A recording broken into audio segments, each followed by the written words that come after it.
The doors to the Viridian Tea House are open once more. Hello, everyone. I hope you're doing well or a close facsimile of being well. I know we're dealing with a lot right now. And yeah, I'm not going to sound like a Hallmark card. There's a lot going on in this world. And maybe take a few minutes and watch this silly video. So, I've got two books and a new tea blend to talk about today. So if you're ready, grab a cup of your favorite and let's begin. So the first book I've actually read many, many years ago, and I just happened to have found another copy of it recently, and I thought, wow, I haven't read this book in a while. I really would like to delve back into this man's mind, and I'd forgotten how macabre and twisted this author is. This is Asylum by Patrick McGrath. And, I got to tell you, as soon as I opened the book, I fell back into his words and I love the way he tells a story. So let me read the dust jacket for you. Patrick McGrath, internationally acclaimed author of the grotesque and other novels, has created his most psychologically penetrating vision to date. A nightmare of a world rocked to its foundations by a passion of such force and intensity that it shatters the lives and minds of all who are touched by it. Stella Raphael, a woman of great beauty and formidable intelligence, is married to Max, a staid and unimaginative forensic psychiatrist. Max has taken a job in a huge top security mental hospital in rural England, and Stella, far from London society, finds herself restless and bored. Then into her lonely existence comes Edgar Stark, a brilliant sculptor confined to the hospital after killing his wife in a psychotic rage, which it was disturbing to read it. He comes to Stella's garden merely to rebuild an old Victorian conservatory, but there is an overwhelming physical attraction to this desperate man that Stella is powerless to ignore. Their explosive affair pits them against Stella's husband, her child, and the entire institution.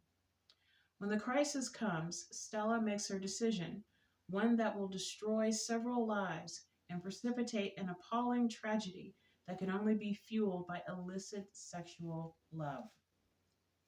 Asylum is a terrifying exploration of the extremes to which erotic obsession can drive us. Patrick McGrath brings his own dazzling blend of cool artistry and visceral engagement to this mesmerizing story of fatal love and its unspeakably tragic aftermath. And in Stella, a woman who tears down the walls of her constricted existence to pursue a dangerous passion, he has entered a character who will long be remembered for her willingness to take the ultimate risk, even while paying the ultimate price.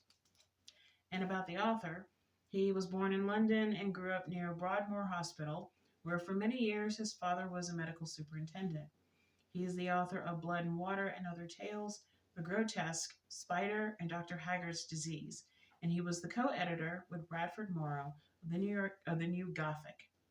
He lives in New York City and London and is married to the actress Maria Aitken. So anything that I have to say would just be redundant, but I do want to talk about the very passionate, in-depth relationship between Stella and Edgar.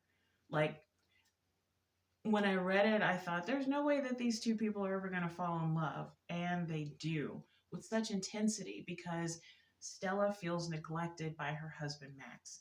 Max is very by the book and, there has to be procedure. There has to be certain steps to take. And I don't even think they had sex except to have their child. That's it. But you see the downward spiral after being afflicted by this passion that Edgar literally throws upon her. And Edgar is a dangerous man. Patrick McGrath lets you know that. This man is dangerous. Yes, he is very passionate about his art. He's very passionate about Stella, but he is dangerous. And at the very end, I knew what was going to happen, and it was just inevitable. You know, how do you live when you receive or are it's thrust upon you this romance that's just like exploding like a volcano, and then you're suddenly taken away from it, and you're like, okay, you're just supposed to go back to your regular life now, thanks, glad you enjoyed it. Some people can probably be like, well, that was very interesting, I'll turn that into a book or a play or something. But for women like Stella, for people like Stella, it's hard to go back to reality. It's hard to go back to something normal when you've lived such a dangerous yet fulfilling life. So I can go on, but I'll be redundant. But I felt like I was right there. I felt like I was watching everything going on between Stella and Edgar. And I felt sorry for Max, and then when everything was laid out on the proverbial table, Max, in my opinion, really didn't do too much to get her back. It was more of, well, there has to be a procedure and you failed it, so I'm going to treat you as though you're one of my patients. So I asked myself, was there even any love in that relationship whatsoever that would drive somehow there has to be such a lack of love and a huge lack of love for Stella to run into the arms of this psychotic person. But anyway, I could go on and on and on, but it was a terse, erotic, delicious thriller, and I couldn't put it down. So Patrick McGrath's Asylum does receive 4 pots of tea from Viridian Tea House. Very, very good. Very solid read, and I'm glad this is my copy, and I can't wait to return to his other books. And thankfully, the library has them. So many thanks. I really enjoyed it. It was good to go back to this world again. It really was. So the next book, I have a little story to tell. So many years ago, I attended a book kind of Q&A session at the Memphis JCC, Jewish Community Center. And one of the authors is the author that I'm going to talk about now, and she was talking about her first book. It was a collection of short stories, I think.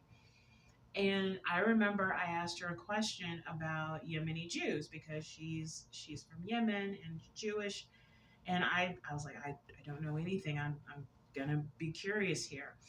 And I'll never forget, after the event, I had a swarm of people coming toward me telling me, read this book or talk to my niece or you got to listen to this kind of music or this or that. And I was like, oh my God, I'm getting overwhelmed. But it was also such a good feeling too, that I was curious. I wanted to know more about Yemeni Jews. And this author is Ayelet Tsabari, and this is her newest book, Songs for the Brokenhearted. This was, just like with Patrick McGrath's Asylum, unputdownable. I could not put it down. As soon as I opened the book, I was swept into the poetry of the story. So let me read the dust jacket for you. Let's see. A young Yemeni Israeli woman learns of her mother's secret romance in a dramatic journey through lost family stories, revealing the unbreakable bond between a mother and a daughter in this debut novel from an award-winning literary voice. 1950. Thousands of Yemeni Jews have immigrated to the newly founded Israel in search of a better life. In an overcrowded immigrant camp in Rosh Hain, Yaqub, a shy young man, happens upon Saida, a beautiful girl singing by the river. In the midst of chaos and uncertainty, they fall in love, but they weren't supposed to. Saida is married and has a child, and a married woman has no place befriending another man. 1995, 30-something Zohera, Saida's daughter, has been living in New York City, a place that feels much less complicated than Israel, where she grew up wishing that her skin was lighter, that her illiterate mother's Yemeni music was quieter, and that the father who always favored her was alive. She hasn't looked back since leaving home, rarely in touch with her mother or her sister Lizzie, and missing out on her nephew Yoni's childhood. But when Lizzie calls to tell her that their mother has died, she gets on a plane to Israel with no return ticket. Soon Zohara finds herself on an unexpected path that leads her to shocking truths about her family, dangers that lurk for impressionable young men, and secrets that force her to question everything she thought she knew about her parents, her heritage, and her own future. And about the author, Ayelet Tsabari is the author of the memoir The Art of Leaving, finalist for the Hillary Weston Writers' Trust Prize and the Vine Awards, winner of the Canadian Jewish Literary Award for Memoir, and a Kirkus Review's Best Book of 2019. Her first book, the story collection, The Best Place on Earth, that's what I read, won the Sami Roer Prize for Jewish Literature and the Everett Lewis Wallet Award for Jewish Fiction, was a New York Times Book Review Editor's Choice, was nominated for the Frank O'Connor International Short Story Award, and has been published internationally. So yes, it really was a pleasure to meet Ayelet Tsabari and to just hear her words and read her books. And now this is the second book that I've read by her. And I actually reached out to the author through Instagram and I said, "Hi, I met you years ago and I just want to tell you I am reading your new book and I can't wait to finish it and just loved it." And she actually wrote back and she thanked me, and that was really cool. And, one author to another, it just, I love the sharing of words and ideas and feelings and emotions. And this book, as Elizabeth Graver says, it's a gorgeous, gripping novel filled with unforgettable characters. The characters stayed with me quite a bit after I finished the book. And this was one of those books where I didn't want it to end. It was a beautiful love stories, I should say, and the ending was more than satisfactory. It was beautiful and it was elegant and it gave me hope. So, Songs for the Brokenhearted by Ayelet Tsabari receives 4 pots of very good tea. It was it was a very, very, very solid, good read. And if you are looking for books that have strong characters where you feel as though you open the book and you find yourself in that period with the authors, Songs for the Brokenhearted and Asylum are 2 books you need to check out. And if you can find them at your library, that's fantastic. If you can't, but you can find them in a bookstore, go purchase them. You will not be disappointed. So many thanks to Patrick McGrath and Ayelet Tsabari for these beautiful, exquisite books. Thank you. And now to the tea portion, I do want to talk about a new tea blend of mine that I kind of created just on a whim while knitting. Say hello to Tea for an Egyptologist. Make sure I got that centered. Tea for an Egyptologist. So I love Egyptology. In fact, there's a murder mystery series that I'm reading by Elizabeth Peters that deals with Victorian Egyptologists. And I've always well, not adored, but I've always been fascinated with ancient history. I'm more of a ancient Rome kind of girl, but I do love ancient Greece, ancient Egypt, ancient Rome, all of it. Just keep bringing it to me. I will always be studying that because I'm a classist nerd. I can't help it. So, this is an herbal tisane, and the ingredients are spearmint, hibiscus, ginger, and honey crystals. Now, I chose those ingredients because, and I did some research, these ingredients were and still can be found in Egypt. And I thought, make a blend made out of herbs that people use in ancient Egypt and also use today. So, and I did try it and it is amazing. I noticed that when it was really hot, I got the spearmint and the hibiscus. But then as it started to cool down, the ginger and the honey crystals started to come up. And the honey crystals is actually a combination of honey with, I think, molasses. But it's not going to make the tea super sweet as if you're pouring sugar into the tea mixture. But yes, this is an herbal tisane, and this is live on my website, viridianteacompany.com, in both regular and sample sizes. So yes, grab some tea for an Egyptologist today.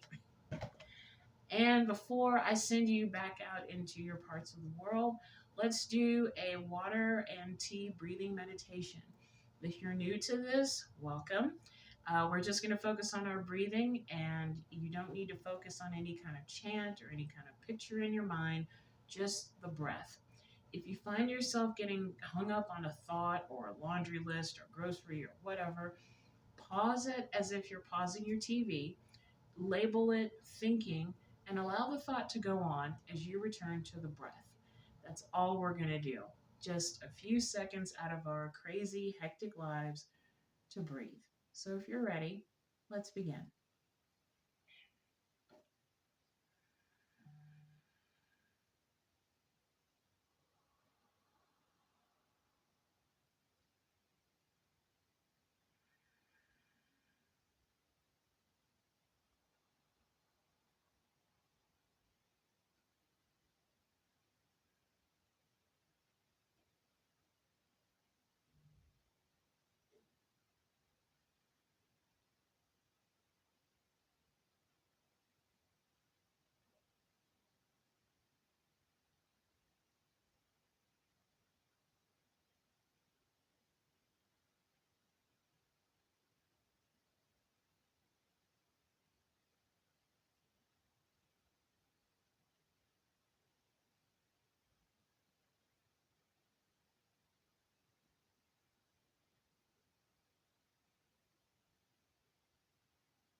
And now let's end this breathing meditation with a deep breath in through the nose and out through the mouth.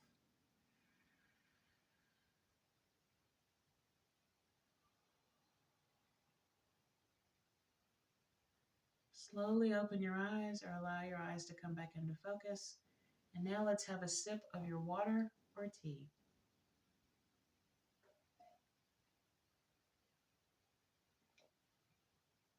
So my tea for the day is Honey Lemon Ginseng by Celestial Seasonings.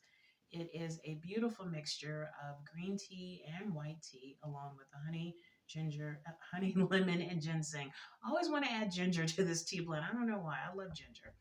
But anyway, that's all I have for today. So many thanks to Patrick McGrath and Ayelet Tsabari for their beautiful, haunting books, for the good folks at Viridian Tea Company for their delicious tea blends. Go check them out today. And as always, for all of y'all for watching these videos. I truly, truly do appreciate it. And I do read all the comments. So thank you so much for the comments. And I just appreciate it. I really do.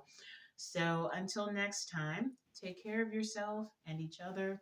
Raise your teacup high. And remember that to drink tea is to enjoy life. I'll see y'all really soon. Bye for now.